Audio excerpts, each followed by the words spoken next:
Welcome to Cephastok Movie Recaps. Today we delve into House of David full season 2. Please hit that subscribe button if you haven't, let us know where you're watching from and share your thoughts in the comments. We truly appreciate your support, dear friend, thank you. For those interested in learning how I create these movie recaps, you'll find a step-by-step masterclass link in the description. We begin. A message explains that certain scenes may differ from historical and biblical records, as creative choices were made for storytelling. Previously, on House of David.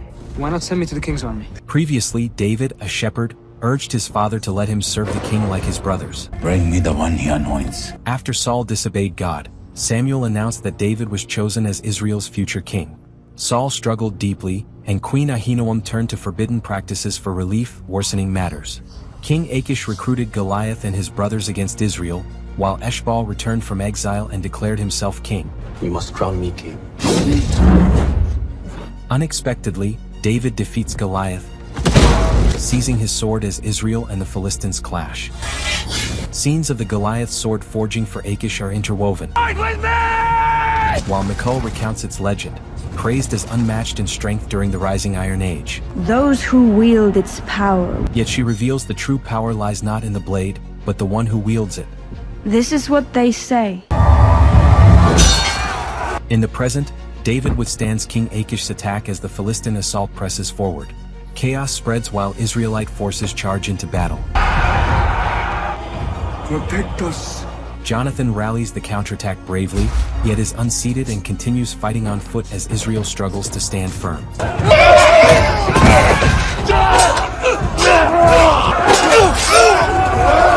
Hold this ground! Meanwhile, tormented Saul demands his armor and horse to ride into battle despite his daughter's pleas. See that guards are posted. Give us this ground! Samuel cries out for divine help as the battle intensifies. Forward! Akish presses forward fiercely, carving a path through the conflict. Seeing David, he draws his bow and aims carefully, ready to strike. At that crucial moment, Jonathan releases his own arrow, hitting Akish and knocking him from his horse, disrupting his attempt. As the battle surges, Jonathan and Akish finally confront one another, stirring a vivid memory. From the melted blades of defeated Philistines. A younger Saul once gifted Jonathan a finely crafted bronze sword, praising it as among their strongest, engraved with Israel's history and a prayer for victory, his hope for his son's greatness. The vision darkens. Saul executes Akish's captive father at Gibia before young Akish, planting seeds of lasting vengeance. In the present, Akish and Jonathan are separated by a charge led by Saul. Spotting Saul, Akish recovers Goliath's sword and pursues him into the battle.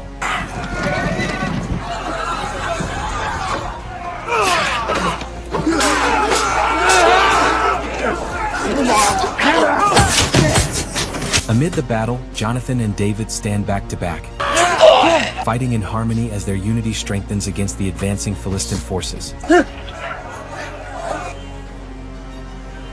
Inside the royal tent, Michal waits anxiously as Mirab affirms Saul's strength. When enemy soldiers break into the camp, they seize a blade and escape.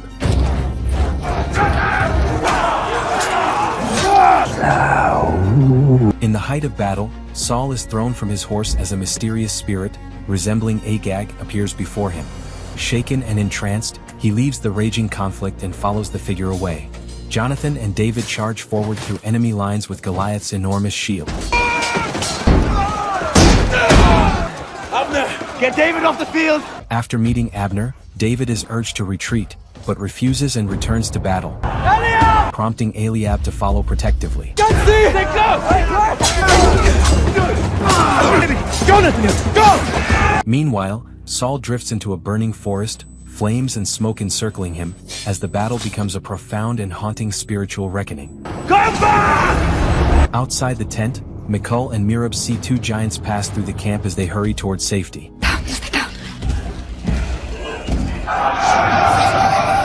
Eliab locates David amid battle, urging him to retreat for safety, but David firmly refuses to leave the front lines. Hold the line! They seek to surround us! They'll clear the field! Take some men with you! Noticing a Philistine guard in their way, Mirab runs out in the open, drawing the guard's attention. Shoot! King Ashdod of the Philistines orders to strike David. Eliab intervenes with precise skill and defeats Ashdod, shifting the momentum. Their leader's fall breaks Philistine resolve as they retreat. Israel pursues them toward Gath.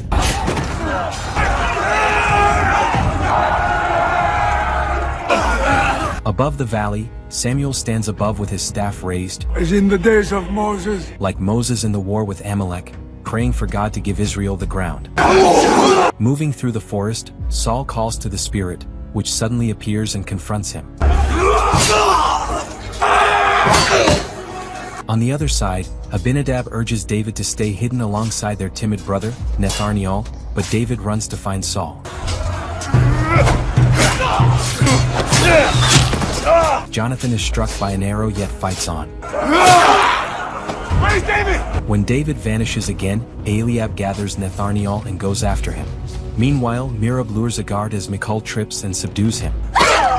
Why do we fight? A memory surfaces of young Merab asking Saul why they must fight. There are lions and wolves in this world. He answers that, like a shepherd protecting his flock, they defend their people. Then I shall teach you. In the present, another guard grabs Merab, but Michal steps in and frees her. You're right! You're right! Netharniel finally shows courage in battle, but is fatally struck down by a Philistine arrow. King Akish sends men after Samuel, but Samuel defends himself skillfully.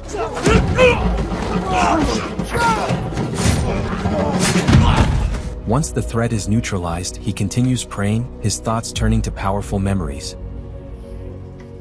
Saul, Ty shines his light on you this day. He called upon. He recalls the solemn ceremony affirming Saul's kingship, filled with hope and blessing, and then the painful contrast of Saul's later rejection and loss of the throne. Evil? Be given to a twisted power. Saul confronts the spirit in the forest and strikes at it, but it only laughs, warning their struggle is unfinished. It is over. Emerging shaken yet resolute, Saul meets Akish, now bearing Goliath's massive sword. Saul accuses him of seeking revenge. They clash in a fierce duel.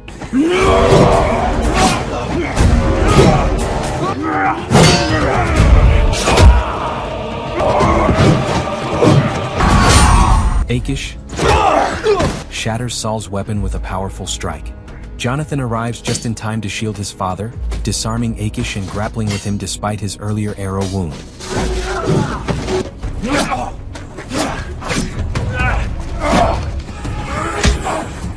As the struggle grows intense, David appears and strikes Akish with a sling stone. The ground shakes as Lami, Goliath's towering brother, strikes Jonathan and carries Akish away, vowing future reckoning. With the enemy neutralized, David turns his attention to finding his brothers to ensure their safety, while Jonathan focuses on Saul, tending to his father's wounds and embracing him, a moment of relief and familial solidarity amid the chaos of war. The battle is won. When the battle finally quiets, David walks carefully across the field, taking in the aftermath. Jonathan steps forward to proclaim victory over the Philistines, and the camp erupts in cheers that echo far and wide. The soldiers, filled with relief and joy, recognize David as Goliath's conqueror, praising his courage and skill with united celebration. Samuel witnesses the triumph and offers thanks to God. In a quiet moment after the battle, Eliab cradles Netharniel as his strength fades. With trembling words, Netharniel asks Eliab to tell David he is sorry for ever doubting him. I'm sorry I doubted him. The confession brings reconciliation, revealing the deep ties of family and the heavy personal cost of war. You are to stay in the tent. Later, Merab and Michal reunite with Saul. My king, When David arrives, Saul addresses the army, urging loyalty and honoring courage. Asking David who he is, Saul hears him humbly reply that he is a shepherd from Judah. I am a shepherd from Judah. Impressed, Saul welcomes him into his household and places a red cloak upon him. Jonathan then offers David his sword, sealing their bond. It is now yours. Out of the house of Saul! Michal happily reunites with David. You came back to me. Outside the tent, Jonathan, still hurting, meets David, who offers answers about Samuel, but Jonathan sets the matter aside, welcoming him as family. Will never be forgotten. Though Saul appears pleased, he quietly observes Jonathan's embrace with growing envy. You are part of my house. After the battle, Doeg searches the field, finds Goliath's sword, binding it up carefully and sends it to Abner. Only to Abner. Samuel! As Samuel prepares to depart, Saul stops him and urges reconciliation. I didn't expect to see you here. I was driven from this land. This misunderstanding is over. Claiming the victory proves his strength and leadership without Samuel's counsel. Without you. He insists the triumph came through the champion he selected. Why, Joe? Samuel responds that Saul's turmoil stems from turning away from the Most High for personal glory. I do not serve king. Angered, Saul demands public honor. Arrest the seer! When Samuel refuses, Saul has him escorted away. Nicht Samuel. It is just beginning. Undeterred, Samuel warns the struggle is not finished. History will tell you. In Saul's throne room, a future Michal reflects that history often blames enemies or fate, yet Saul's downfall began within his divided house through betrayal near him. Abner. 1 year later in Gibia, Abner escorts a troubled David into the palace. The throne room doors close, leaving him alone with an armed Saul. Saul demands to know if Samuel chose him. Did Samuel choose you? David replies that it's not Samuel but God did. Angered, Saul suddenly lunges to attack. Samuel chose you! No. In the present, Saul leads victorious Israelite soldiers into Gibea. Crowds fill the streets, waving palm branches and cheering, celebrating the hard-earned triumph. You victorious people of Gibia! Meanwhile, Queen Ahinoam watches uneasily as Eshbal removes his crown. We keep this between us for now. She urges him to stay quiet about his coronation for now. As the procession comes to a halt, With a single star! Saul proclaims that God granted victory through his champion, the giant slayer, once a humble shepherd and musician. Among the crowd, Michal and Merav rejoice at David's honor.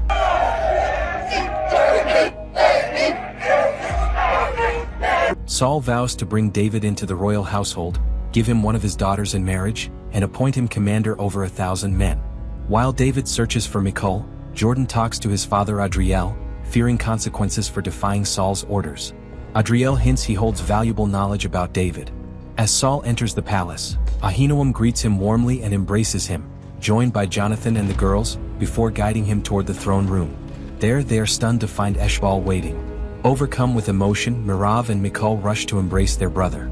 Eshbal kneels before his father, admitting there is much to explain, but Saul silences him and pulls him into a heartfelt embrace.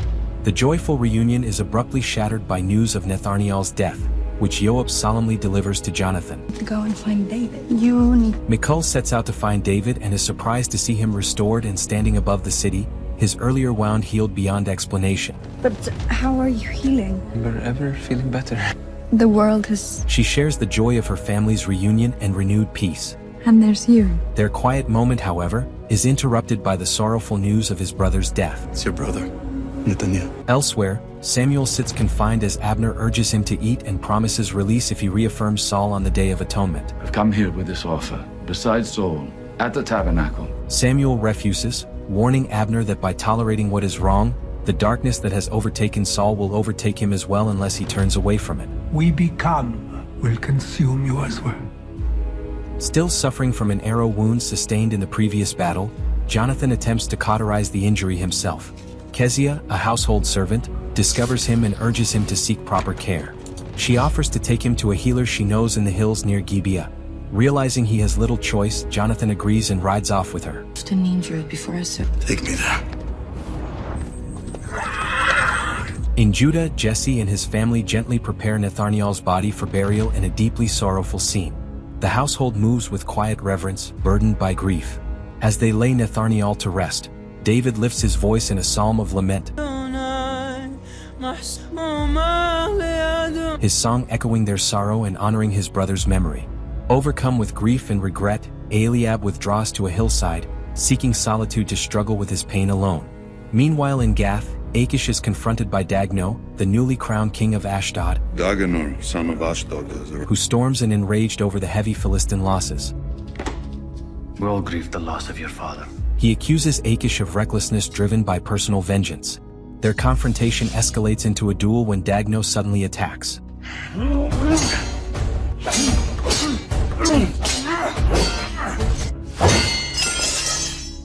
Look at the blade. The clash turns when Dagno's superior iron sword shatters Akish's bronze blade. We are no longer in the Age of Bronze. Dagno ridicules Akish's poor judgment for equipping only Goliath with iron while others carried bronze. He proclaims iron the future of war. Let's look at the taglyph. In the hills, Jonathan meets a skilled healer named Hiram and his granddaughter, Sarah. As Sarah examines Jonathan's wound, she realizes that the arrowhead remains lodged inside him, spreading poison that threatens his life. What is your opinion? Having lost her own brother to a similar injury, Sarah has developed an experimental instrument designed to safely extract embedded arrowheads, though she has never tested it on a living patient. With time running out and no other options available, Jonathan bravely consents to the procedure, placing his life in her hands. Elsewhere, David finds Eliab weeping on a hillside, tormented by the memory of good men who have died too soon and will never return to their families, including Nathaniel. Good man. Eliab shares Nathaniel's final words and tells David that he too is proud of him. As am I. There are things I must tell you.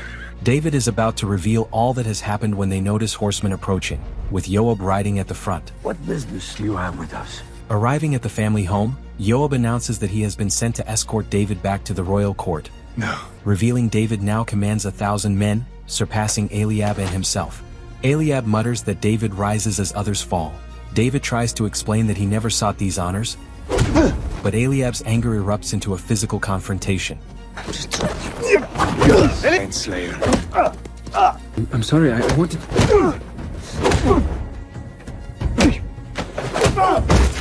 Command me now! The fight escalates until Jesse intervenes and separates them. Buried our brother today. That is enough. As preparations begin, Sarah softly asks Jonathan about Naomi, whose name he spoke in his sleep. Tell me about Naomi. Jonathan. He admits he left his wife to fight at Michmash and returned to learn she had died from sudden illness. In my first battle at Michmash. He carries lasting guilt for not being there. Offering compassion, Sarah then concentrates, carefully removes the poisoned arrowhead using her experimental instrument, saving his life. My child. Samuel receives a visit from Ahinoam, who voices deep concern for him. He gently tells her that she is the one truly confined.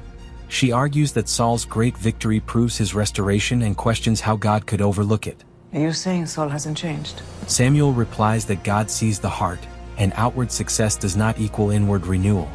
Ahinoam recalls praying when her sister seemed lost in a flood and saw her revived, If God... asking why Saul cannot be restored. He can. Samuel answers that God is able, yet has not willed it. In his chamber, Mark's lion Eshbal's back as Merav seeks his company. Why not? Once carefree, he now refuses wine, saying it clouds judgment, and hints at hidden reasons for his absence. Merav fears the brother she knew has changed. He suggests rebellion takes many forms. I hear father ripped a wedding from you. Not so bad. No? Their conversation grows personal as he asks about her near marriage to Adriel's son. Merav admits she imagined a future but doubts happiness is meant for her. Why do you do that? Maybe Jonathan and Michal get everything they want. Eshbal challenges her belief, urging her to question the idea that she is unworthy. Samuel's next visitor is Doeg, who admits he unalived his apprentice, Silas, and was sent to draw information from the prophet. Your apprentice. He threatens to shame Samuel by cutting his hair. Another name. Samuel remains steady, revealing knowledge of Doeg's painful past and the loss of his mother. How would you know that? It burns within you. He says deliverance was possible had Doeg not turned from it. Allow me to help you. Disturbed by a vivid vision of circling crows and jackals, Doeg falters and collapses, allowing Samuel to slip away. Just as I was. Later, during a quiet moment with Saul, Ahinoam questions whether it would be wise to hasten their daughter's marriage to David. Better prove himself. She suggests he should prove himself further, noting that unlike Adriel's family, David brings no political power with him. Saul interprets her caution as doubt in his own judgment, but Ahinoam insists that she believes in her husband. Their conversation is interrupted by news of Samuel's escape. There's something you need to see. He is not responding to anyone. With Doeg incapacitated, the prophet has fled. The king is angered to learn that threats were made against Samuel without his approval. As preparations are made for departure, Abinadab reassures David not to dwell on Eliab's resentment. David shares an emotional farewell with his younger sister and tells his father Jesse that he has found what he believes to be a peaceful path toward the throne through Michal. Jesse blesses him, expressing relief that if Israel must one day have a new king, he is grateful it would be David. As David mounts a new horse, he offers one to Eliab as a gesture of reconciliation, but his eldest brother refuses and chooses instead to walk back to Gibia alongside Abinadab. We would rather walk. Let's go. No. Yes, I want to walk. In Gath, weakened Akish struggles with his bow, then tests a new iron sword with focused resolve. That night, Merav finds her father alone and confesses she cannot sleep. I couldn't sleep. She tells him she is still grieving the marriage he took from her. Saul admits that he was not himself at the time. Merav then reveals that she has discovered a new way she can serve his kingdom and household. My sweet. Meanwhile, Abner awakens from a disturbing nightmare in which he sees Goliath. Shaken, he discovers the sword of Goliath exactly where he had hidden it. Fearing its influence, he entrusts the blade to Ahimelech, warning that it carries a dark legacy and must never be near the king. Following Abner's instructions, Ahimelech takes the sword to Nob for safekeeping. This is something which is not supposed to be seen. By morning, Morning. Jonathan wakes to find Eshbal watching over him, having been alerted by Kezia. Feeling restored, Jonathan prepares to return home. Noticing Jonathan's growing affection for Sarah, Eshbal invites her to come back to Gibia as Jonathan's personal healer. She gently declines, explaining that her place is with her grandfather and her people. Though disappointed, Eshbal expresses his happiness at seeing Jonathan open his heart again. I'm just happy to see you look at a woman again. David and his companions return to Gibea to a warm welcome. Michal eagerly greets him, but their reunion is interrupted when Abner summons them to the throne room.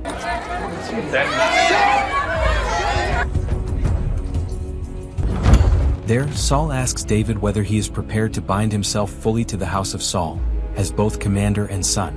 When David agrees, Saul declares he will give him Merav in marriage. As Michal watches in stunned silence, Saul joins their hands before all present. Can people change? Previously, Eshbal was banished from Israel after dishonoring a daughter to House of Dan. A haunting memory reveals his capture by mysterious hooded men who take him to a remote hilltop palace. There, an enigmatic figure examines his mind and spirit, claiming to see greater potential in him than Saul ever did. I am no friend of yours. In time. The captor speaks of influence and authority beyond his father's vision, planting dangerous ambition within him. Proud and unyielding, Eshbal refuses to honor either his captor or the carved idols surrounding him, marked with intricate Akkadian inscriptions suggesting ancient authority. Entertained by his defiance, the captor applies sustained psychological pressure and harsh discipline, aiming to bend his resolve and redirect his allegiance. I'll do anything. Under severe strain, Eshbal appears to submit, pledging cooperation. Sit down. The captor claims he was raised to restrain rebellion, like a young elephant trained for obedience, yet destined for greater influence. Why do you show me mercy now? Resisting your role. In the end, Eshbal grasps a dagger towards his captor, and in the present, boldly affirms loyalty to his father's house. Spy the story, Eshbal. Eshbal recounts his captivity to Saul, insisting he never truly yielded. He says he ended his captor's hold, freed others, and escaped. He explains Ahinoam crowned him believing Saul had fallen. Questioned about his delay, Eshbal promises to correct past wrongs by marrying Dinah, whose rejection led to his exile. All for your glory. After Saul publicly offers Merav to David, Michal finds him quietly reading about Joshua, reflecting on Genesis 50 verse 20. Both are confused by Saul's decision. Do not be afraid. Yet David remains hopeful that the Lord can turn difficult circumstances toward good. Then let me speak to him. He begins planning to speak directly to Saul, a step Michal considers even more daunting than facing a giant in battle. He will not fall so easily. Walls. We held Samuel captive. As Saul and Abner discuss how to locate Samuel, Jonathan strongly opposes the idea of threatening the prophet.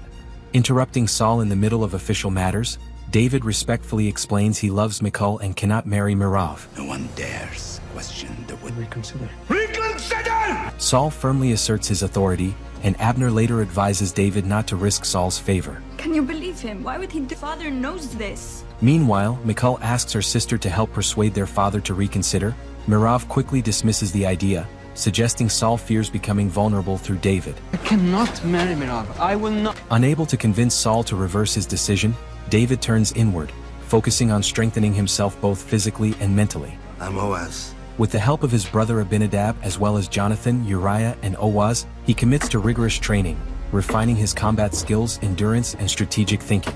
Abinadab offers seasoned guidance, Jonathan contributes his warrior experience, Uriah brings discipline, skill, and Oaz adds steady counsel and strength. As David pushes himself to new limits, Forward on the same. Akish and Gath undergoes his own intense preparation. Both men sharpen their abilities, setting the stage for an inevitable clash of skill, strategy, and ambition between their rival houses. I know what I'm doing. Later, while David trains, Saul proudly speaks of his promise before Ahinoam. She cautions that David's rise may cloud his judgment and questions offering Merav without counsel. Irritated, Saul reveals he knows of Eshbal's brief coronation. Never lie to me again. Accepting her apology, he firmly warns her never to deceive him again. With Jonathan and David serving as escorts, Eshbal will wed Dinah, the daughter of Yair. Saul sends Eshbal to Dan to seek Dinah's hand from her father, Yair. David should lead. You must also be capable of crafting peace. As the group prepares to depart, Michal embraces Jonathan and is startled to see Merav drawing close to David, promising to make preparations for their wedding upon his return. Be the first to marry, can we? David remains courteous but distant toward his intended bride. Watching Eshbal and his escort leave, Ahinoam thanks the sorceress Bisay for her services but insists the woman must leave Gibia for the safety of them both. A debt of gratitude. If you ever need me again. Bisay agrees, inviting Ahinoam to call upon her again if needed. However, their meeting does not go unnoticed. Abner and Yoab both observe it from a distance. Meanwhile, Doeg, deeply shaken by the disturbing vision he experienced, scribbles a message while haunted by images of darkness closing in around him. He ties the note to a carrier pigeon and sends it away. Returning to her chamber, Ahinoam notices her servant studying the necklace Saul once gave her, broken in anger and only recently repaired. Suspecting Kezia of spying for the king, Ahinoam issues a subtle warning and dismisses her. Even in victory, there are still wolves at my door. Michal approaches Saul, insisting she alone can bring David happiness. Saul reveals he plans to guide David for his own purposes and admits Merav requested the match. Michal confronts her sister, accusing her of using family loyalty to further her own aims. How much further till Dan? Departing from Gibia, David, Eliab, and several soldiers journey toward Dan. Eshbal notices the tension between the brothers and teases David for still seeking Eliab's approval. Upon reaching the region's gate, they are directed to find Yair, who is hunting nearby. The little dog was on the loose again. Yair shows little initial interest in discussing a marriage alliance with Eshbal. Union by marriage.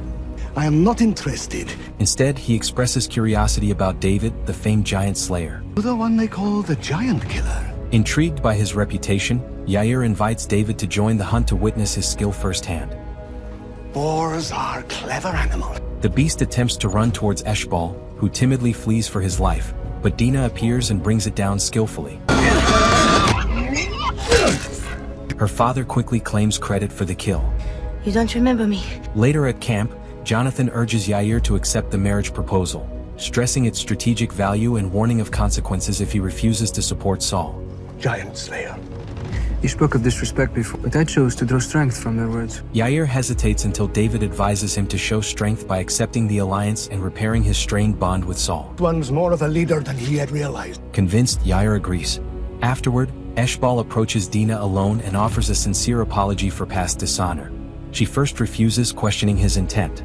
Careful, Eshbal. He reframes the proposal as a chance for her to rise beyond her circumstances. I'm not marrying you, Eshbal, just so you can... But marriage doesn't have to be for love. Considering this, Dinah agrees, but on her own terms, no heir and full freedom to live and hunt as she chooses. I won't pretend to love you. Following Ahinoam's order, Bisay leaves Gibia and meets Abner at the gate. Push those another way. He initially lifts his sword, then relents and tells her not to return. What's up now? Say a word to no one. Bye, Abner. Soon after, hearing a disturbance, Abner hurries toward it and finds Bisay lying lifeless at Yoab's feet. The next family meal feels tense, with Michal and Merav trading cold looks. When Merav asks Kezia to refill her wine, Michal impulsively grabs the pitcher and fills her own cup until it overflows. Upset, Merav leaves. Ahinoam enters and scolds Michal, reminding her of her duties within the royal house. They weren't even legal. Ahimelech. He was... Nearby, Kezia overhears their heated exchange. I know what you did, mother. During which Ahinoam admits she once used Saul's ring to alter decrees in favor of her trusted practitioner. Realizing Kezia has heard too much, Ahinoam dismisses her and warns Michal to remain silent. On their journey back from the Dan, Jonathan praises David for preserving Yair's dignity while still fulfilling the king's request, saying his integrity will one day inspire men in battle. Those men would follow you into the fires of hell. Back in Gibia, with Kezia watching from a distance, Saul confronts Ahinoam. He reveals that he has uncovered her deception. I told you not to lie to me. Angered that her actions have threatened both his authority and security, he declares that she will not accompany him to the tabernacle for the upcoming Day of Atonement, firmly asserting his control and warning of the consequences of betrayal. Go! As they approach the gateway leaving Dan, they notice the guards' weapons on ground. Why are the guards no longer standing watch? An attacker ambushes Jonathan as cloaked warriors descend in coordinated assault.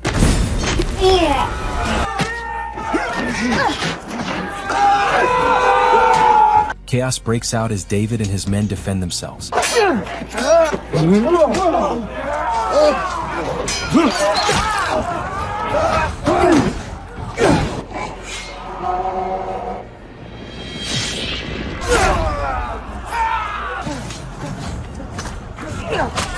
David quickly frees Jonathan and repels the attackers with calm resolve. Yair falls with several soldiers in the clash, exposing ties to Eshbal's former captors.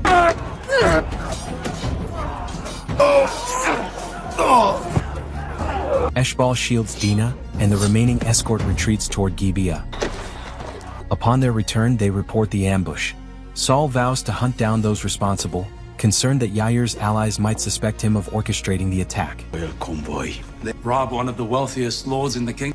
I want answers, Avner. David requests time to seek his father's blessing and allow the sisters to settle their emotions rather than pressing forward with marriage plans involving Michal. Married with honor. I know that Michal and Merav have different... Saul acknowledges David's sense of fairness and compassion but cautions that he still has much to learn. We will take time for the wedding. Merav warmly welcomes Dina and adorns her with Ahinoam's jewelry in preparation for her meeting with Eshbal.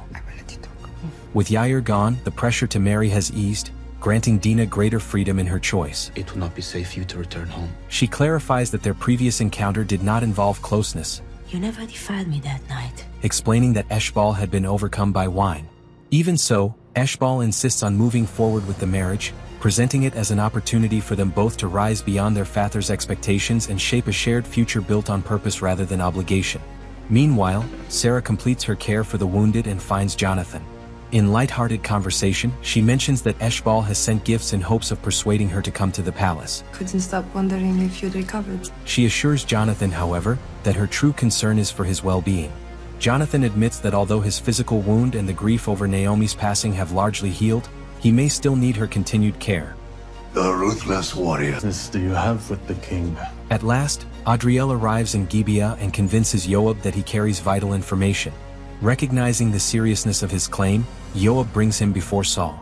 Standing in the king's presence, Adriel declares that he knows the identity of the man Samuel secretly anointed to succeed Saul, setting the stage for rising political tension and the possible unraveling of the king's rule. I know who he anointed.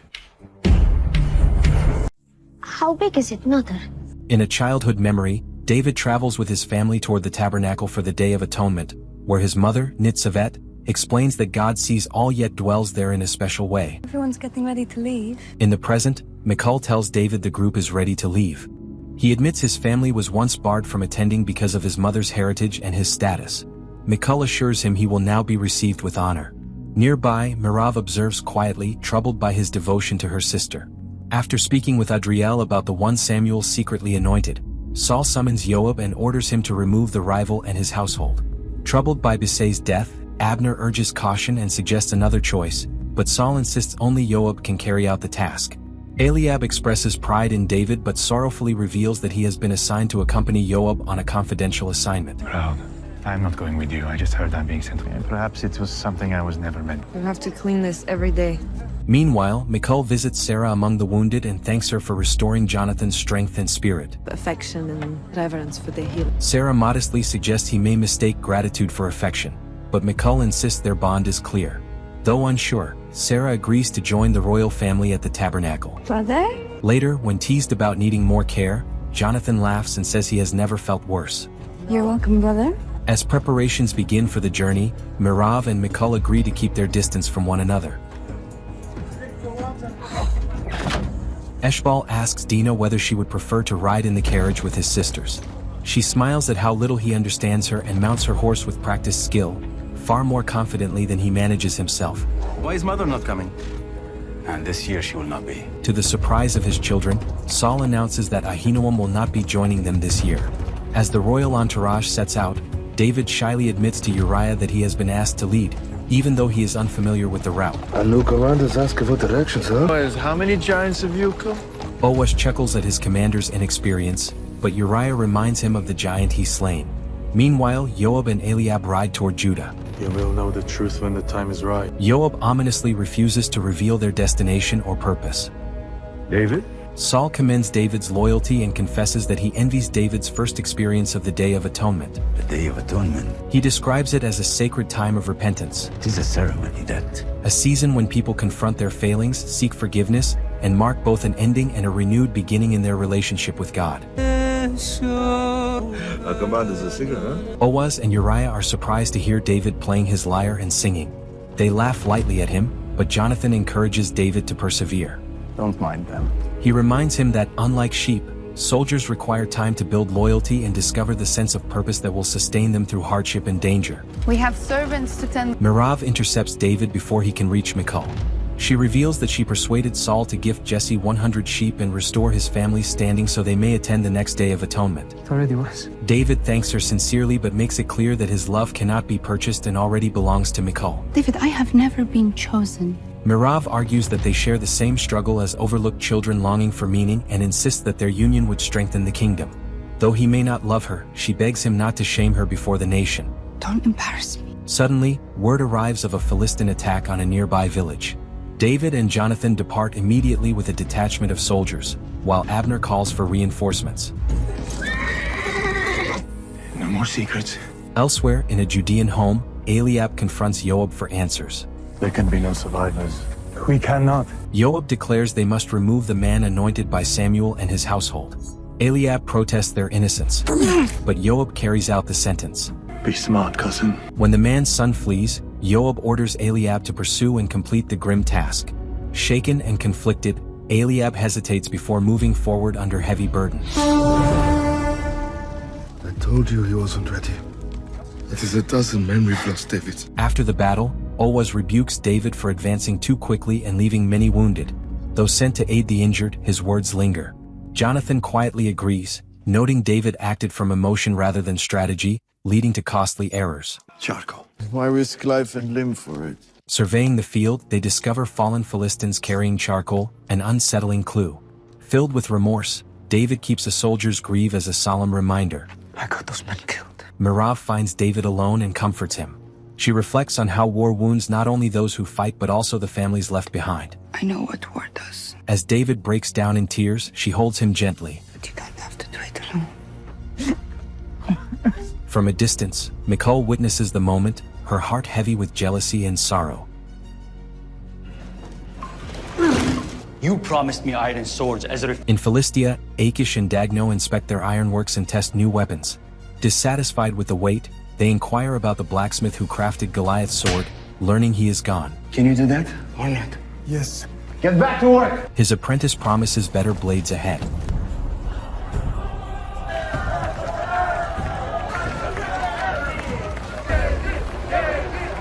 Upon arriving at Nob, Saul watches uneasily as David is greeted by an enthusiastic crowd. He reminds the people that David is his champion, the giant slayer. The giant slayer!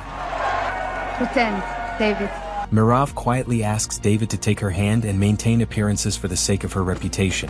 He agrees, though Michal watches with quiet pain. Joab and Eliab meet Saul and report that their mission is complete. What was his mission? When David later asks Eliab about it, his brother refuses to speak, weighed down by anger and silent guilt. As they enter the tabernacle complex, Merav briefly locks eyes with Jordan, her former love. David notices the exchange, recognizing the unspoken emotions. Saul approaches Samuel but is cautioned by Abiathar not to lay a hand on the prophet, reminding him that the priest would defend Samuel publicly. Saul insists he only seeks peace and greets Samuel warmly. No need or wish to harm the seer. Samuel responds with restrained distance. On the eve of the Day of Atonement, Eshbal pressures Dinah to consummate their marriage. What do you think you're doing? She responds firmly, playfully threatening him with a dagger and reminding him of their agreement and of the sacred discipline required of them both. The day of self-denial will be over. We shall see, husband. He relents for the moment, warning that the matter is not settled. Under the night sky, Michal finds David alone. Still sleeping under the stars. I've made a decision about us. With quiet resolve, she tells him she has decided to step aside and allow him to marry Merav. I love you.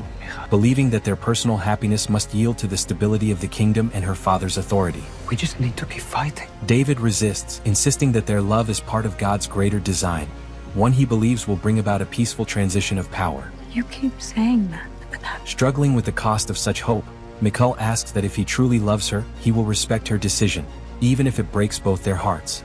Elsewhere, Eliab scrubs his hands and sword, haunted by a child's cries. He recalls visiting the tabernacle when Jesse urged him to act faithfully. Concern yourself with the men. You will be the one to redeem our family. Overwhelmed by guilt and fearing he has failed, Eliab nearly ends his life but cannot go through with it. Thank you, Avner, for bringing my most... Are all your honored guests brought forth? That night, Hela, Samuel's wife, visits Saul and asks about Ahinoam's absence. The queen is not your concern. Voicing concern over the household's spiritual unrest. Saul urges her to convince Samuel to reaffirm his anointing publicly. Either God speaks through my husband or he does not. Hela calmly points out the tension in his reasoning. If Samuel does not speak for God, Saul's anointing is then void. If he does, Saul must accept his words. Irritated, Saul warns that continued resistance could bring consequences for them both. To your people Israel. Elsewhere, Samuel prays for Israel, asking God to forgive their unfaithfulness out of mercy and steadfast love. Yet below in the camp, Saul summons his servant Kezia into his tent. After finishing his prayer, Samuel is met by Hela, who embraces him and offers gentle comfort. And where have you been? At the tabernacle, Jonathan approaches Samuel and asks directly whether David is the one anointed to succeed Saul. Jonathan! Samuel. When Samuel confirms it, Jonathan confesses his inner conflict. He fears that by training and supporting David, he may be strengthening the very man destined to replace his own family's rule. Samuel reassures him that David will not seek their harm and reminds Jonathan that God's purposes often unfold in ways no one expects. What is my purpose in this? Rather than resisting, Jonathan is called to become David's greatest ally, helping shape him into the leader God intends, while also embracing the work God is doing in his own heart, particularly through Sarah. Meanwhile, Adriel quietly approaches David and reveals that he deceived Saul. I know about the anointing. Redirecting suspicion toward one of his own enemies while concealing David's identity. He urges David to remember who shielded him when power eventually returns to Judah. Remember who protected you. Clad in the high priest's ephod, Samuel emerges from the Holy of Holies and casts the Urim and Thummim.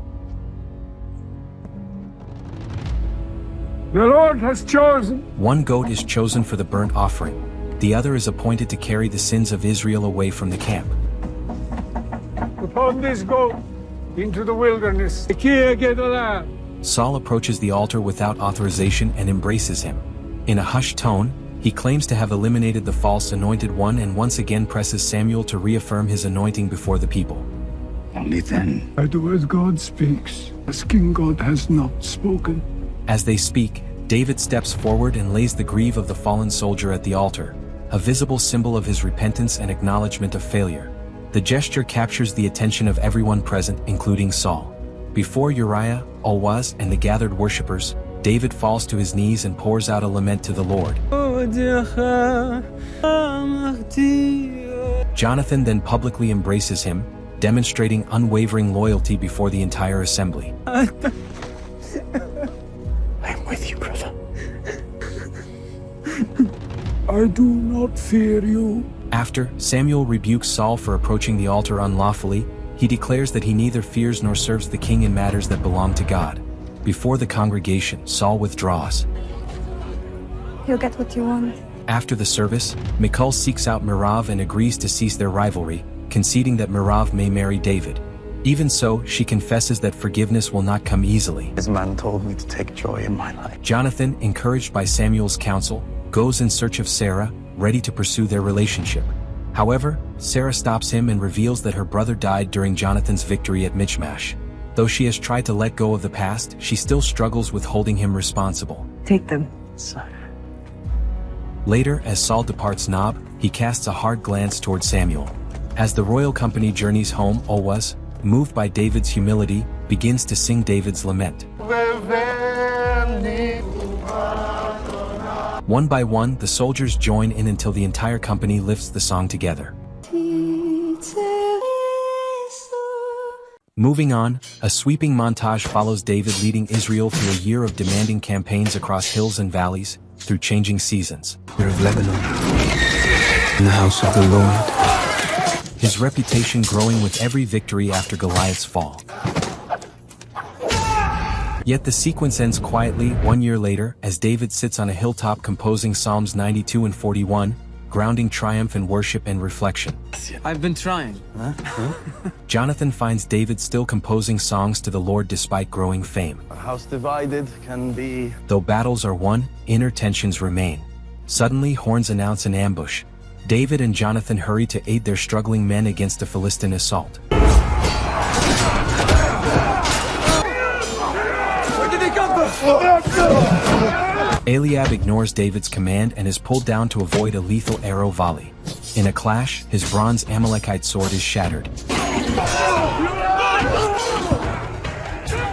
The enemy's iron blades overpower bronze weapons. Even so, David steadies the ranks, rallies the troops, and secures victory as Israel collects the fallen iron swords.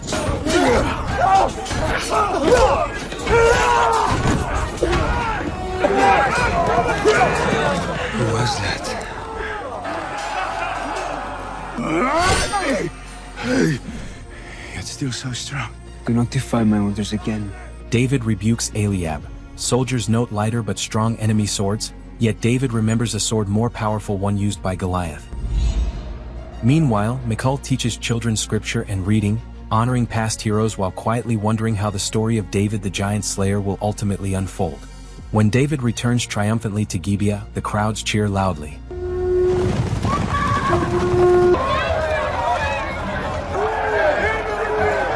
Ahinoam worries how long it will take Saul to forgive her, though Saul accuses her of withdrawing from him. It is your name they should be chanting. She observes that the people now praise David more than Saul and fears he is being overshadowed. Determined, she insists she must act as a shield to protect both Saul and his throne, even as he dismisses her concerns. Not the better. Victories, I'm told. Merav approaches David about setting their wedding date, but he gently deflects. It must require a great deal of heat to forge. Jonathan later shows Abner the improved iron swords. They agree that if Israel hopes to keep pace with the Philistines, they must uncover the secret behind this advancing technology. Jonathan notes that Goliath's sword was superior to anything currently in use and wonders what became of it. Concerned, Abner rides to Nob and asks Abiathar for permission to inspect the blade. I've been trying to decipher what is etched. There, he discovers an unfamiliar insignia, the mark of the god of swords. Oh, god of swords. Thank you.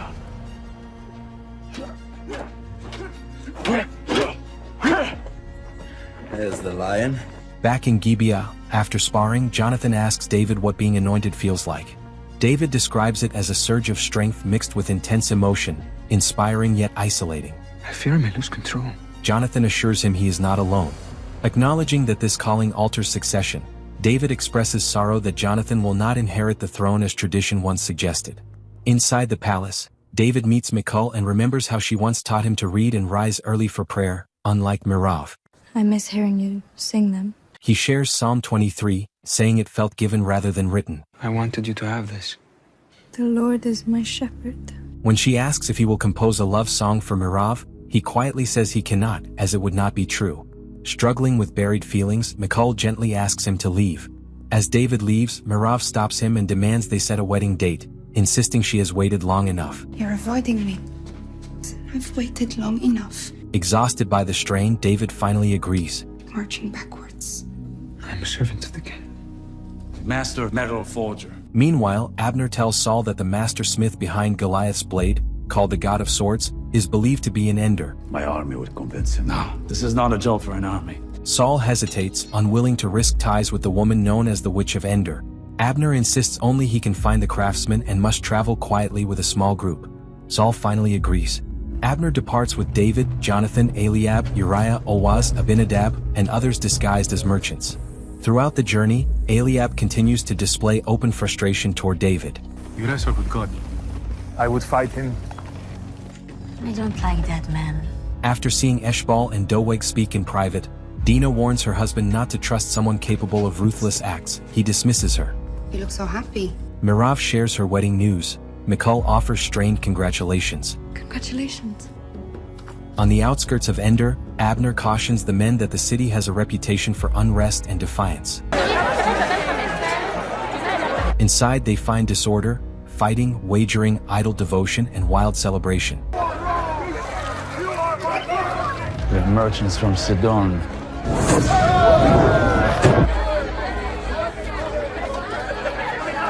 Using an old contact, Abner asks about the God of Swords and offers payment for reliable information. 75. Lord Commander of Israel. Never mention my family again. The fabrics weren't as fancy.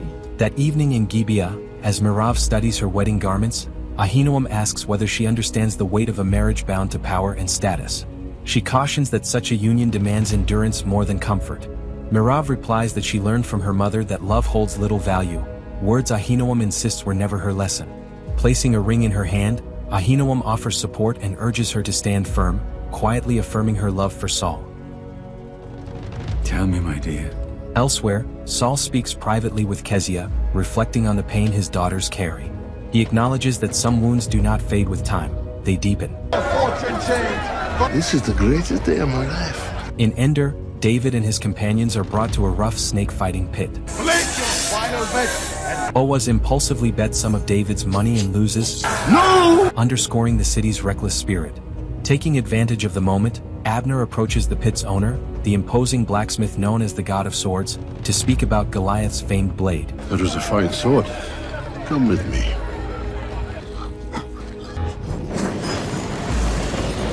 Inside the forge, the smith declares that iron is the only power he honors. When Abner offers generous payment to learn the secrets of ironworking, Teach us how to make these iron weapons. the blacksmith refuses, wary of manipulation or political schemes. I know her name. Abner then reveals his leverage. He knows the whereabouts of the blacksmith's long-lost daughter, Bathsheba. The revelation shifts the power dynamic, but before negotiations can continue, hidden spies ambush them, subduing the group with a strange incapacitating dust and bringing the tense exchange to an abrupt, ominous end. Meanwhile, Yoab visits Mikul and playfully asks for a reading lesson. And I also heard you were offering reading lessons. She takes him seriously, reminding him he already knows how to read. He then notes the way she clasps her hands when anxious. You do that when you're worried. But she explains she worries whenever David leaves. Unaware of his deeper interest, she asks him to protect David. Yoab quietly accepts the charge. I already am. Later, while Kezia works in the servant quarters, Doeg confronts her and demands to know how Saul was restored, claiming she owes him her life. I can't help you. Kezia responds sharply that she no longer answers to him and warns that his fate now rests in her hands. Now it is you. Shame on you. Blindfolded and taken into a hidden cave, the Israelites are forced to kneel before the Witch of Ender. I kneel to God, not to man. Sister of Asherah. A priestess devoted to El, Baal, and Asherah, and Abner's own mother. Hello, mother. Abner had once sworn never to return. Now she threatens his life, accusing him of abandoning her gods. I am not afraid of your... When Eliab questions her authority, she asserts her influence by revealing secrets she claims the dead have shared, exposing his torment over innocent bloodshed. Same ones that haunt you in the night. She foretells Jonathan's life will be brief and that another will wear the crown. Jonathan calmly says he desires it only for one worthy. Sensing the spirit on David, she admits fear of his calling yet warns his path will wound those nearest him and trouble his house. Yet you are weakened by a lie. Let them go, all of them. Unsettled, she releases them, cautioning Abner that Saul's house will fall from within. It will crumble from within. In Gath, Akish and Dagno boast to one of the Philistine rulers that their new iron weapons will secure dominance over Israel. After your last promise of victory. The ruler of Ashdod rebukes them, reminding them how recent ambitions drained their strength, and refuses to contribute silver or support. Enraged, Dagno strikes him down. Now, young prince. Akish joins him in seizing Ashdod's son. Then you'll have your father's throne? Urging him to align with a new generation of kings or share his father's fate. Do not defy me again. Even so, Akish rebukes Dagno for acting without his consent against a fellow ruler. Back in Gibia, the god of swords demands that Bathsheba be delivered, threatening retaliation otherwise. You won't get everything you were promised. Abner promises to honor his word and dismisses the witch's warnings as attempts to sow fear and division. Abinadab confronts Eliab, suggesting jealousy, not concern, fuels his resentment toward David, and reminds him that God chose David to represent their family. The notion of her knowing our destiny. In private, Jonathan admits to David that the witch's words disturbed him and raised fears about what lies ahead. Still, he resolves to live with integrity. If there's love to be found. Later, Jonathan seeks out Sarah and embraces her, and she softly asks what their future may become. What are we going to do now? After pondering the witch's warning, David approaches Saul about marrying Mirav. I will not marry Mirav. He respectfully declines to move forward in untruth and says he has no claim to Michal. What are you saying, David? I choose to live in the truth. David! Saul warns that choices bring consequences. David agrees, adding that lies do as well. Saul is left troubled.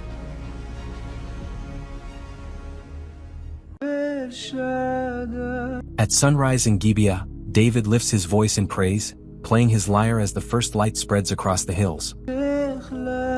Ahinoam awakens and goes to reconcile with Saul, only to find him asleep beside their servant Kezia. Realizing she has been replaced, she quietly turns away, her hope fading. If David is not grateful for the act of nothing, what then? Abner urges Saul not to punish David for refusing to marry Mirav, but Saul refuses to feel restrained. Give David what he wants. Ahinoam intervenes with a calculated proposal. Offer David Michal in marriage, if he completes one final perilous mission that is unlikely to end in his favor. Comes with significant risk, should it fail. Though Abner is troubled by the idea of risking a loyal servant, Ahinoam argues that David's fall would remove a growing rival and unify the nation. She warns Saul that David's rising influence must be checked before it overshadows his own. I confess I don't have much experience. In a small village near Gibea, Jonathan and Sarah tend a garden together. Jonathan again expresses sorrow over her brother's demise, though she gently reminds him it was not truly his doing. Gathering courage, he proposes, confessing he cannot imagine a future without her.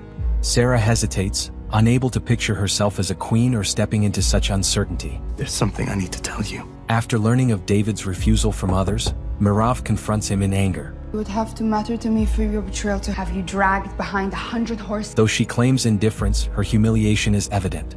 David explains that he could not marry her while loving Michal. Mirav reminds him that he had promised not to shame her publicly and warns him of the consequences of defying Saul before dismissing him coldly. Your father does not know this. Jonathan reassures Sarah that she need not fear the unknown, revealing that David has been anointed as the next king. Though anxious about carrying such a secret, she listens as Jonathan admits the news has lifted the weight of succession from him. Freed from expectation, he now knows with clarity that what he desires most is to marry her. So marry me. Here. Turmoil you have caused in this house. When David appears before Saul expecting anger, he is met instead with unexpected warmth. Saul recalls his own youthful love and tells David he may marry Michal, if he proves his loyalty beyond question. I will fight any battle. The king sets a severe condition.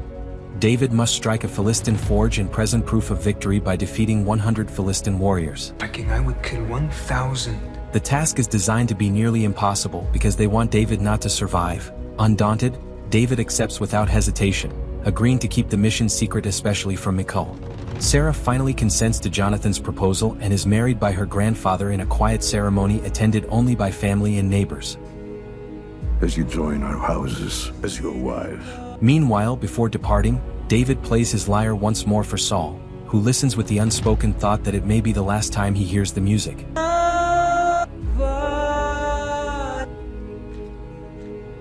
God go with you, son. On his way out, David visits Michal and gently asks whether she would still wish to marry him if it were possible. Though confused, she admits that she would. Encouraged, David departs, urging her to trust him. I will be back. Back. Saul later visits Doeg and notices the lingering effects of Samuel's rebuke upon him. Like a termite. Rather than condemn him, Saul urges Doeg to redirect his inner turmoil outward, toward Israel's enemies rather than himself. Sensing that David has become the focus of Saul's unrest, Doeg offers to call upon contacts in Philistia to resolve the matter. Saul bristles at Doeg's familiarity with the enemy and sharply reminds him that his loyalty belongs to Israel's throne. Always my king. Haunted by the memory of innocent lives lost, Eliab trains relentlessly. You're going to kill your way to the throne, is that it? David insists he fights only Israel's enemies and, recognizing Eliab's reckless resolve, orders him to remain behind. You don't listen to orders or reason. Taking with him a chosen band of warriors, including his brother Abinadab, Uriah, and Oaz, armed with iron blades acquired from the god of swords, David sets out toward Philistia. Let's ride. As David and his men depart, Joab, who has notably been left behind, spots Doeg fastening a message to a carrier pigeon. Suspicious, he watches as the bird takes flight. The warning quickly reaches Akish, who smiles at the opportunity to set a trap for David. A message. Where are you, my king? In Saul's chamber, as he rests beside his servant Kezia, he wrestles with the plan he has set in motion. She softly asks if she may attend David and Michal's wedding as a guest. Saul hesitates, knowing it would stir tension. Embarrassed, Kezia kneels to fasten his sandals while he quietly promises favor for her loyalty. Their uneasy moment ends when Ahinoam enters and calmly announces Jonathan's return. Our son has returned. Jonathan returns with Sarah and reveals they are already married. Jonathan? Expecting resistance, he is surprised when Saul warmly accepts the news, sets aside Abner's concerns, and offers to celebrate them. Our future king has... We will make it valid. At the wedding feast, Merav drinks freely and shares her doubts with Dinah about the polished happiness her parents display. It's really sad. What's spinning in that little head of yours, sister? Jonathan approaches Ahinoam, knowing his marriage to Sarah was not her plan. With humility, he speaks of his love and sense of calling. Feel it in my spirit. Ahinoam remains composed, offering no argument and quietly sending him back to celebrate. Meanwhile, marching toward Philistia, David's men question their small numbers. For you, my friend, why do we always have to leave the palace? He assures them that discipline and unity outweigh size. On the journey, Uriah shares that though a Hittite raised in Egypt, he chose Israel, believing its God is living and true. And your God is real. At the feast, Saul and Ahinoam appear united as she blesses Sarah. I have never seen this look on his face. Merav, clearly intoxicated, offers a pointed toast praising Jonathan's love, her sharp gaze resting on Michal seated apart. The evening's fragile calm breaks when Kezia arrives in royal attire, wearing the necklace Saul once made for Ahinoam. Merav, look. The display feels deliberate. Ahinoam urges Saul to dismiss her, yet he instead honors Kezia publicly, crediting her with uniting Jonathan and Sarah and inviting her to the royal table. Kezia. She is a great healer. Now she's an honored guest. The balance shifts before all present. Unable to bear the slight, Ahinoam quietly departs, her standing clearly weakened. Merav and Dinah mock Kezia amusing Eshbal. Michal accuses her of manipulating Saul. Manipulating him somehow. You think we don't know what is happening? And Merav blames Michal before leaving angrily. Really don't. Merav, wait! Merav. Okay, I'll go. Elsewhere, David and his men begin their assault on the Philistine forge. Half a dozen guards, likely more within. Take your positions. Back in the city, Dinah finds Merav standing near the edge of a high wall, overcome by despair and feelings of unworthiness. That is not possible. Jealousy weighs heavily on her as she reflects on Eshbal's marriage. Everybody else gets what they want. Sensing her distress, Dinah approaches gently, listens without judgment, and speaks with quiet compassion, guiding Merav safely away from danger. I'm sorry. That night, Michal encounters Joab, who is worried at how Abner sent David with a small contingent of men and kept him back. Why would father send him off without... Leave it with me. Finding Doeg in his den, Joab asks about the carrier pigeon. And where do you keep your pigeons? Doeg attempts to dodge the question, insisting that Joab doesn't want to know and will benefit by getting Michal if he just lets events unfold as planned. Edomite. Events to unfold. Voice, Michal. did you? Michal confronts Saul, questioning where David was sent and why Saul punishes those most loyal. Father, where have you sent him? Jonathan and Sarah's first night is interrupted when Joab warns David is in danger, and Jonathan rides off immediately. Meanwhile, David and his men find the site deserted yet burning. Wait! It's a trap! Burn them alive. Realizing it is a trap as Dagno and the Philistines seal them inside. After the feast, Kezia confronts Ahinoam while displaying the royal necklace. Ahinoam demands it back, but Kezia, emboldened by her elevated status, forcing Ahinoam to withdraw. Move! They knew we were coming! Trapped inside the burning structure, David and his men search urgently for escape. I will draw them to the front gate! Seeing the enemy focuses on him, he sends his soldiers one way while he takes another route, sliding down a slope.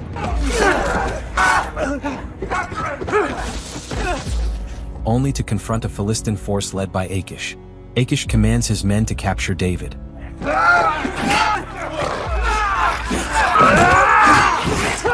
After several attackers fall swiftly, Dagno insists on facing David alone with his javelins while Akish watches, forbidding interference.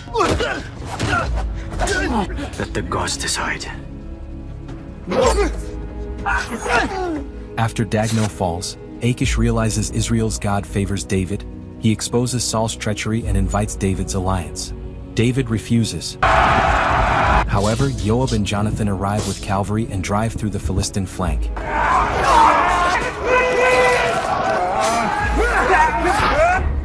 Back in Gibia, Ahinoam watches anxiously as David and his company return.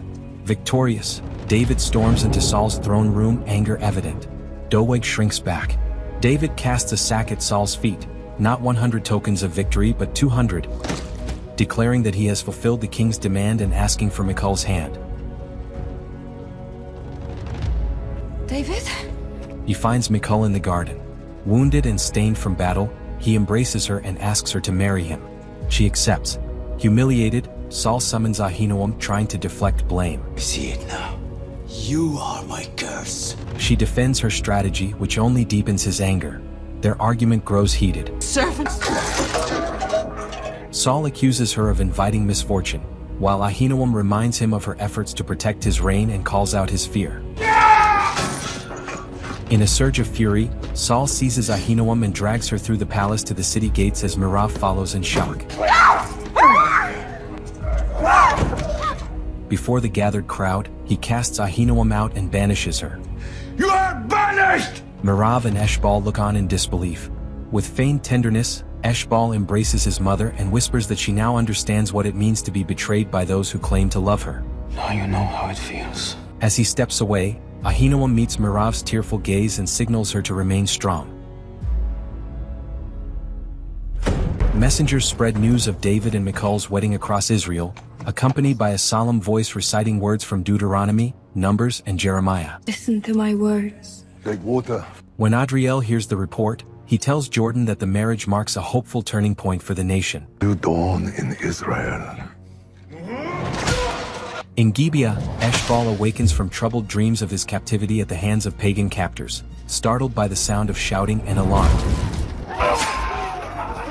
Cloaked men, the same group tied to Eshbal's abduction, Dinah's father's death, and the attack on Jonathan, set fire to the royal silos, destroying winter grain and threatening famine. Increasing their assaults. Saul hesitates to seek help from the tribes, Not beg at anyone's feet. fearing it will signal weakness. What about Edom? Eshbal suggests renewing contact with an advisor to Edom's king to revive a fragile alliance. Though past tensions run deep, Saul agrees, hoping to avert crisis without diminishing the kingdom's honor. I will not fail you. The moment with my father. Jonathan challenges Saul over Ahinoam's banishment and David's mission. Saul insists David must keep proving himself. Jonathan questions whether their family deserves his loyalty. Sometimes I wonder if this family is worthy of him. Elsewhere, Michal finds Merav cleaning after their mother's banishment and wonders what is happening to their family. What's happening to our family? Merav questions whether they were ever truly one and walks away. Later, as Saul reviews matters of state, he senses Abner's unease. What bothers you? Yet I long to speak to my friend. Abner reassures him of his loyalty but expresses concern about casting aside Ahinoam for the sake of a concubine. He urges Saul to remember who he once was and warns against gaining power at the cost of losing himself. Remember the man you were.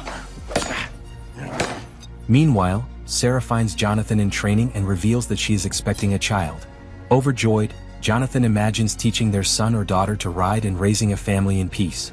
Sarah questions whether such peace is realistic.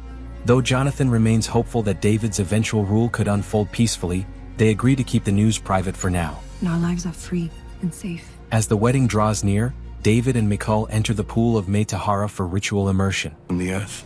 Blessed are you, eternal God. Immerse yourself 3 times, completely. Submerged 3 times, they bless God for sanctifying them. Who blessed me with life? Together they sing words echoing Hosea 2 verses 19 to 20, affirming covenant and faithfulness. And we will come to know Adonai. Later, David finds Michal drying and laments the pain her mother endured, recalling the lives lost and betrayal surrounding their families. We will build our own future. He speaks of building a life without deception or rivalry. Michal responds with steady resolve, asking for his undivided devotion.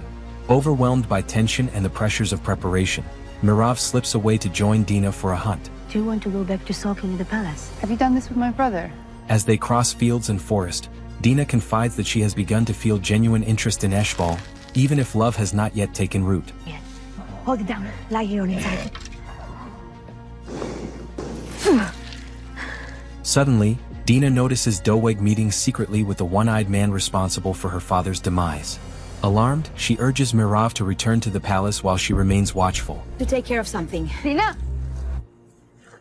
The king. When Jesse arrives in Gibia for the wedding, Saul thanks him for offering David.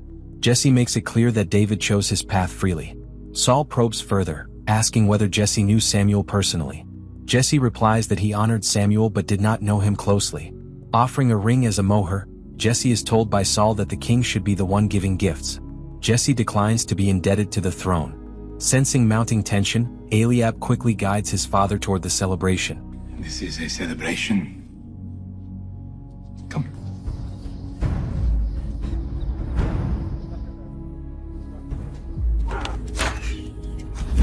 Dina intercepts a messenger pigeon sent by Doeg and rushes back to the palace with urgency. I want all the pillows red. Just before the ceremony, Eshbal slips around seeking his father and shares a fleeting, playful glance with Kezia, a quiet echo of earlier interactions. Soon Saul enters, and Eshbal delivers news that the king of Edom is willing to reopen dialogue and provide grain in exchange for renewed alliance. Meanwhile, Michal asks Sarah about her choice of jewelry for the wedding. It's a bit heavy. May I have a moment with my sister? Mirav arrives in time, replacing an awkward necklace with something more refined and placing Ahinoam's ring upon Michal's hand as a symbol of her presence. In their mother's absence, Mirav promises to stand beside her sister. Together they complete the preparations.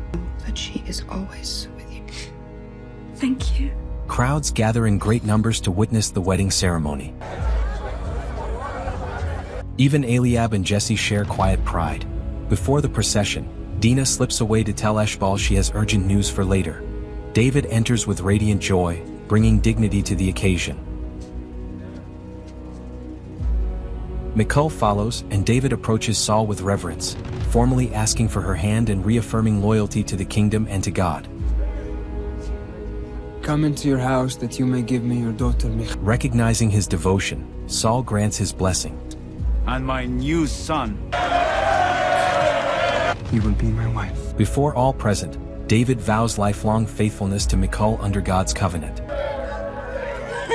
The assembly bursts into celebration as family and friends rejoice, offering gifts. It is a beautiful ceremony. And Jordan shares warmly in their happiness. Why must you leave so early? Jesse prepares to leave soon after the ceremony. Though proud, he never imagined the road David would travel and still wrestles with it. I will pray for you, son. He urges his son to remain different from Saul, to honor God above all, and never let palace life shape his heart.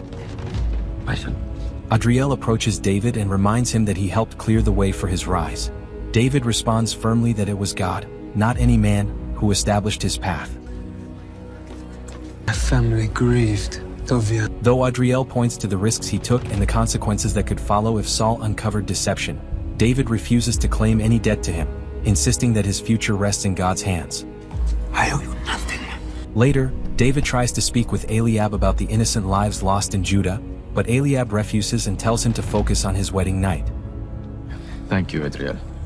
Meanwhile, Adriel remarks to Eshbal that David's marriage moves him further from the throne.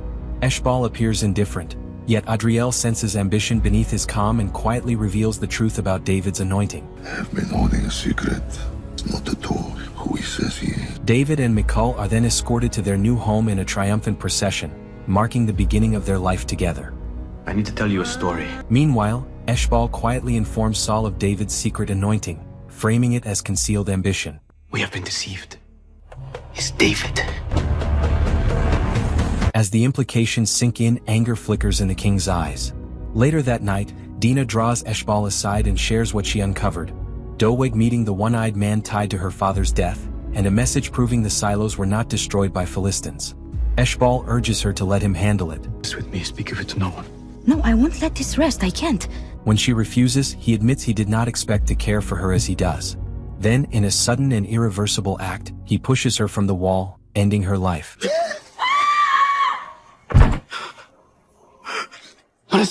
Sister. Unbeknownst to him, Merav sees what happens. Eshbal quickly intercepts her, silencing her protests and insisting he can explain. Mother. Listen to me for a moment. I'll tell you. In his chambers, he reveals how captivity reshaped him and gave him a new mission. You burned down the great silo. When Merav accuses him of orchestrating the silo attack, dividing their family and driving their mother into exile, he does not deny it. No. You're hurting me. His kingdom is wrong.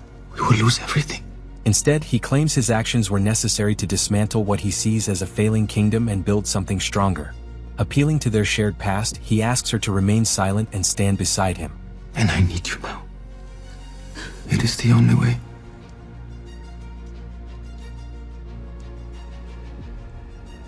When a guard discovers Dinah's body, Eshbal performs shock and grief convincingly. He heard a scream near the foot of the west. Jonathan questions who could have done such a thing.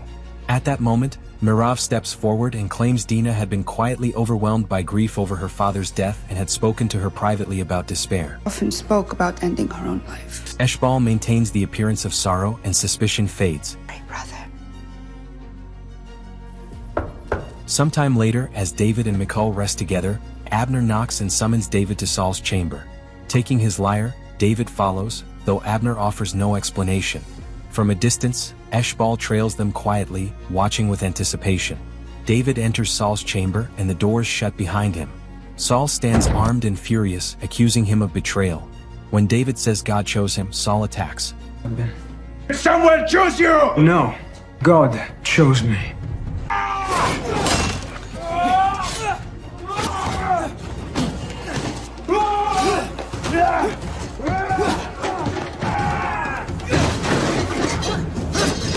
He defends himself and disarms the king. Eshbal rushes in to join the struggle. Facing both, David escapes by leaping from the balcony into the night.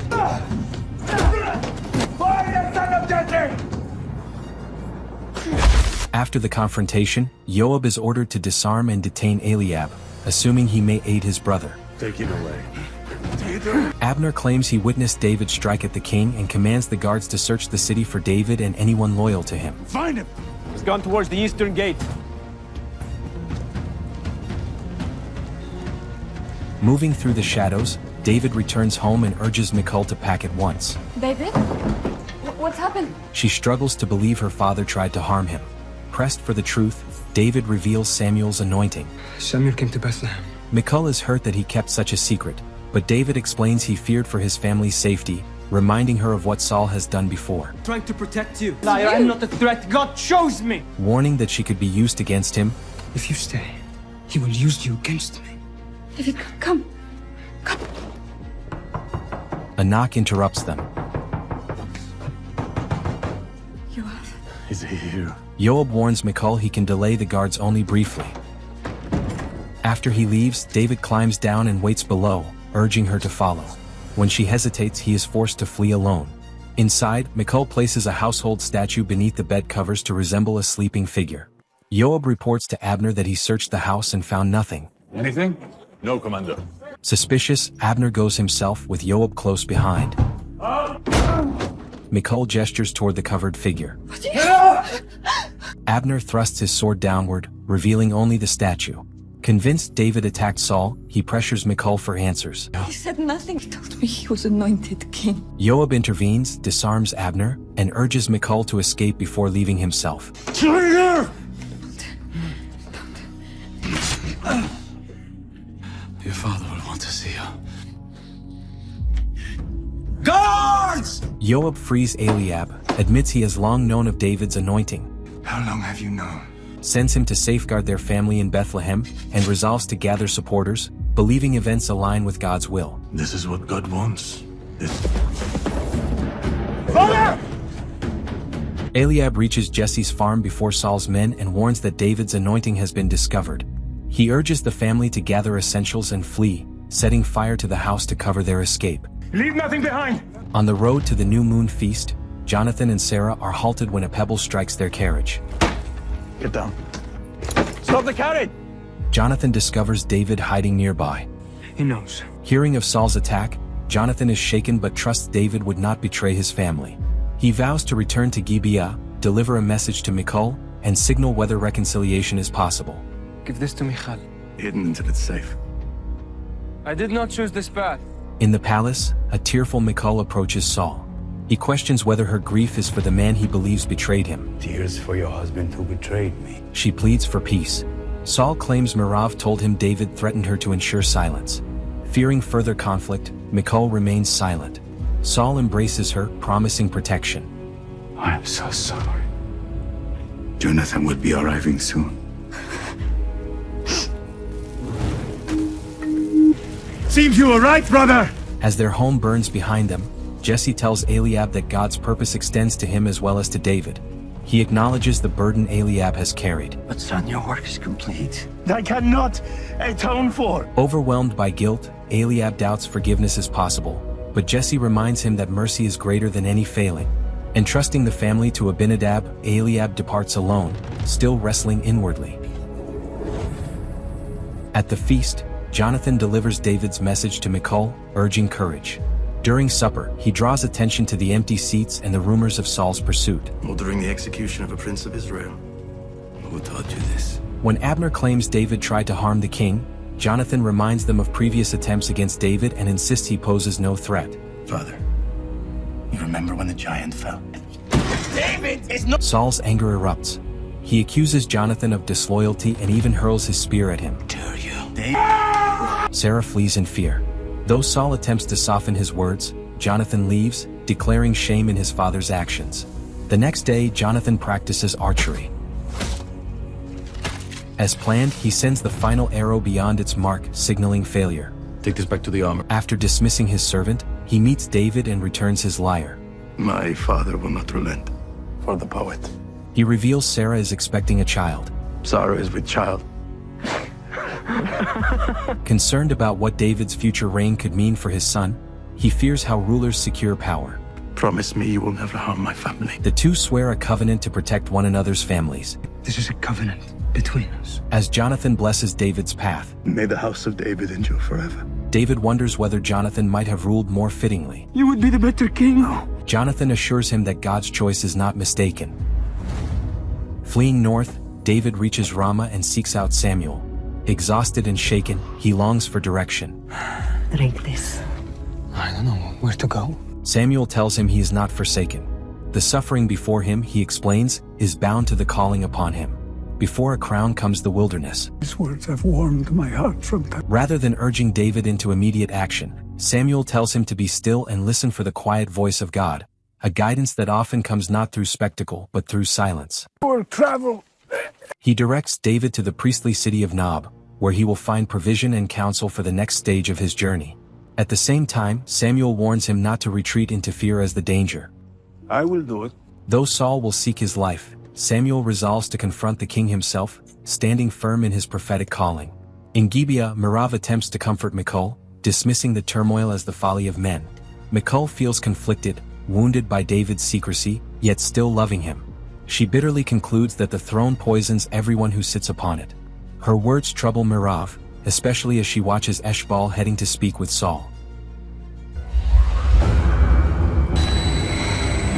Still tormented by visions, Doeg travels to Nob seeking relief, promising an offering of 1,000 of the king's animals in exchange for deliverance. I cannot help you. Abiathar refuses. As Doeg leaves, he notices David arriving. David asks Abiathar for consecrated bread and a weapon. Tell me a secret and urgent mission from the... If it aids you. He is given the sword of Goliath. Holding it again, David recalls the faith that once sustained him against the giant. Soldiers are here. Outside, he is met by Uriah and Oaz with a small band of men who kneel and pledge loyalty to him above the king. Our loyalties to you, David. I just received word from Edom. Eshbal reports to Saul that the king of Edom approaches to confirm an alliance. Returning from Nob, Doeg informs Saul of David's presence there. Saul sends Abner to apprehend him, cautioning the men to avoid unnecessary acts in a holy place. Before reaching Nob, Samuel stops Abner's company and draws a line in the dust, warning them not to resist God's will. When Abner advances, a sudden frenzy overwhelms the soldiers, leaving them shaken and unable to proceed. They withdraw. Elsewhere, Eliab climbs a mountain and throws aside his blade. In anguish, he cries out to God, asking why guidance comes for David but not for him. Nothing for me! What'd you have me do? That night in Nob, Abiathar reveals the ephod and the Urim and Thummim to David. Together they seek the Lord, and David learns he must flee to the caves of Adullam near Philistia's border, where Saul will hesitate to follow. I said. Dragging themselves back to Gibia, Abner and his men report their encounter. Undeterred, Saul commands Abner to summon the royal guard and prepare to march on Nob. I rode to Nob. How many of them? All of them! David gathers his followers and sets out for Adullam. Be ready. As Saul advances, he again confronts Samuel. Accusing the prophet of cursing him, Saul is met with a firm denial.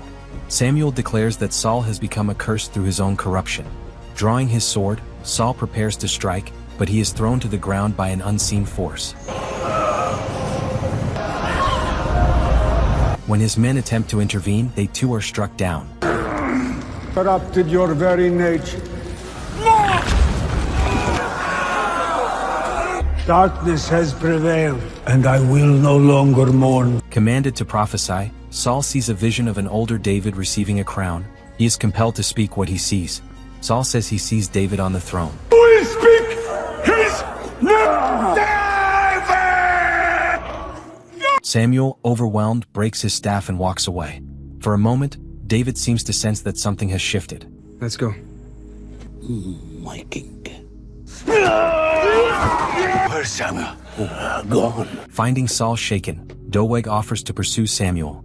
Instead, Saul orders all who can still stand to continue to Nob, including Doeg's shadowy band. As the army approaches, the high priest Ahimelech sends Abiathar away with the ephod, sensing danger. I will handle this. Now, go. Saul accuses the priest of aiding David. My king. Why have you betrayed me? Listen now and speak the... Ahimelech denies knowledge of any breach between the king and David but admits that if God chose another, he would serve God above men. I would serve God. Thank you for your honesty. Saul interprets this as treason and orders Abner to execute the priests. Abner and the Israelites refuse. Doeg steps forward and with his men, strikes down the city while Abiathar escapes. We'll do it. Burn everything!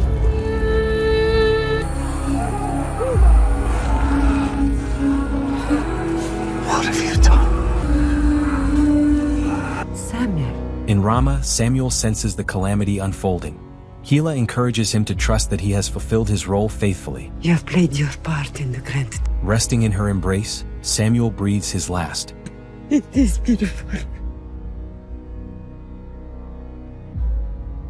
The giant slayer is in the mountains. News of David's flight to Adullam reaches Akish, who delights in the division among his enemies. In Gibia, Jonathan senses that conflict is inevitable. Sarah. Don't worry. Leaving Sarah behind, he rides out to find David.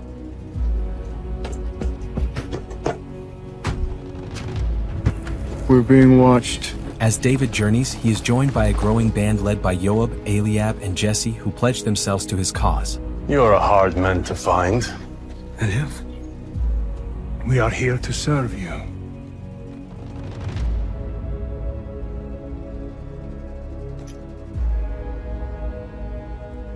حناني إلهيم حنثي نفسي عادي أفور هفوت. Within the throne room, Kezia watches Doeg with unease, sensing his cruelty.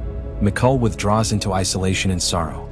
At last, Eshbal presents Saul to the king of Edom, revealed to be the very man who once captured and interrogated him.